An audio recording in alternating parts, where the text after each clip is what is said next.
All right, hey guys. Tonight we're looking at the low-profile utility pouch from Blue Force Gear. If you're not familiar with Blue Force Gear, sorry.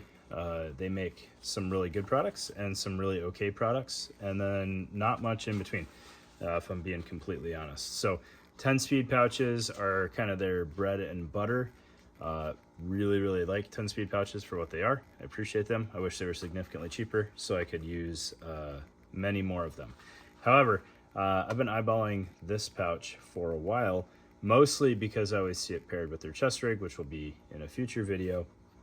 But we're going to take a look at this utility pouch, and I don't think it would be fair to do a video on this pouch without closely comparing it to the very similar Spiritus Systems pouch. So side by side, very similar feature set, some unique differences between the two, which I can appreciate. Biggest thing is size. So the Spiritus pouch is 6 columns wide, which fits a lot of people's uses. The Blue Force Gear is 5 columns wide, which does not necessarily fit a lot of people's uses. If you need a 5 wide pouch, this thing's awesome. If you need a 6 wide pouch, or your brain does not like the idea of offsetting this on a 6 wide panel, or something along those lines, may not be for you. However, if you were kind of looking for a tool-ish pouch, and then maybe wanted a pistol mag beside it on a 6 wide column, I think this, or 6 wide panel, I think this would work really well. I will show you on the table how this lines up on a 5 column or 6 column host, so you can kind of see it is not encroaching on that 6th column very much at all. Right?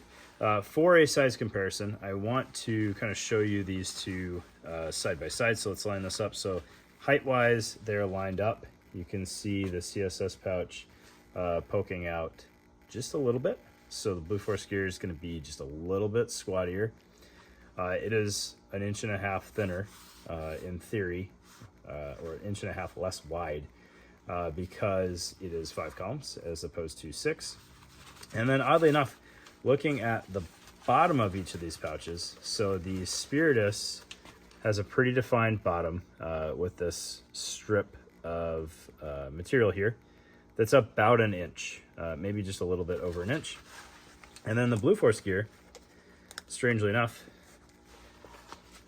also has a fairly well-defined bottom, not quite as well because it kind of wraps around the side here from the back, and it has the potential to be wider. All right, so side by side, the Blue Force Gear can be a thicker pouch, deeper pouch, however you want to look at it, a little bit wider. All right, so most dimensions smaller than the Spiritus offering, except for potential depth of what you're sticking in there.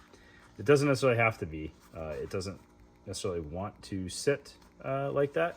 It will only do that if you fill it up and push it to capacity. All right, so looking at the features on this thing, it uses your typical Blue Force Gear mounting on the back, which is pretty forgiving for out-of-spec hosts. If not, a little bit of a chore to weave and to kind of finish tucking everything in. But all told, I've had good luck with this mounting system, and I appreciate it. All right. Looking at the front face, one thing that immediately caught my eye, and I don't know that I've ever seen a zipper done this way, is this front tweave pocket here is dual access. However, it's dual access from either side. You can't have these meet in the middle. So now it's open, closed, and then fully open.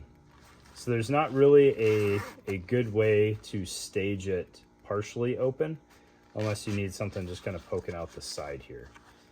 I don't know that I've ever seen a pocket done that way, which is, I don't dislike it. It's interesting.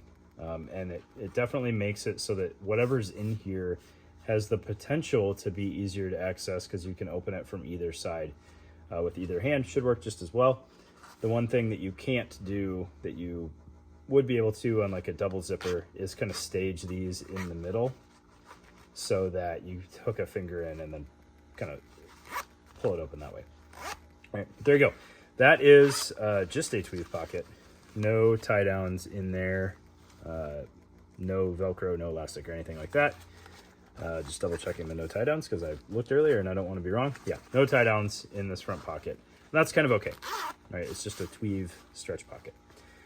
In the back, you have a more traditional double zipper. Here, I could have demonstrated this right here, right? So finger in the middle, and you can kind of pull that open. That's how you could stage a traditional double zipper, right? So what I appreciate about this one is the zipper wraps around the side a little bit, which ends up giving you a much wider opening pouch if needed. So the mouth of the pouch opens up pretty wide. Inside, you've got these two Hypalon tie-down loops. I don't know that I've ran across tie-down loops like that before. I kind of dig it. They're very low profile, but they're going to be pretty darn strong.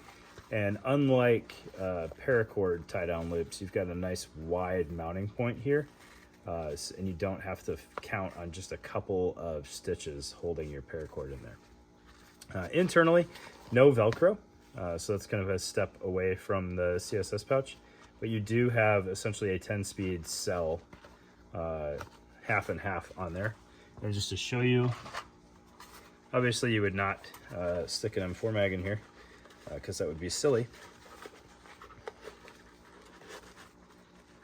But it is essentially a 5.56 10-speed sewn inside there. All right, so for the sale price, I dig it. I got to find a way to make it work for my kit because I don't necessarily have anything that's 5 wide. However, I can absolutely see the utility in having multi-tool in kind of its own pouch and then other stuff in here as more of an admin pocket.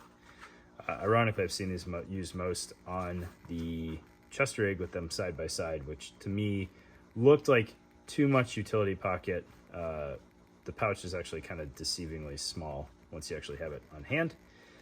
So may not be overkill. I only got one though, so we'll make it work however. But thanks for your time. If you guys got any other questions, shoot them in the comments or go check out Blue Force Gear's website for the pouch. Thanks. You guys thought I was lying. I remembered. I'm back. So 5 wide on a 6 wide host. I just want to show you how this kind of lines up. So it is going to overhang just a little bit into the 5th column here. Actually, that angle's not doing you guys any justice. I apologize. Hopefully that kind of works, maybe. So this is kind of the edge of the pouch, but that's with nothing in it, kind of urging it to swell out and kind of change shape a little bit. I definitely think that you could mount this thing on a 6 wide platform that's all lined up there and still have a usable column of MOLLE. I don't know if that is visible there, but if you had 2 of these or something, you could put a breaching charge next to it. If you had 1, it'll fit a pistol mag or flashlight pouch or something like that beside it, baton pouch, whatever you need. I don't think you're like locked into just shift it over and I still ate up all the MOLLE. Like, I think it's a true 5 wide pouch that will then allow you to mount stuff beside it. So there you go. Sorry I forgot in the beginning, but it's there now. Thanks.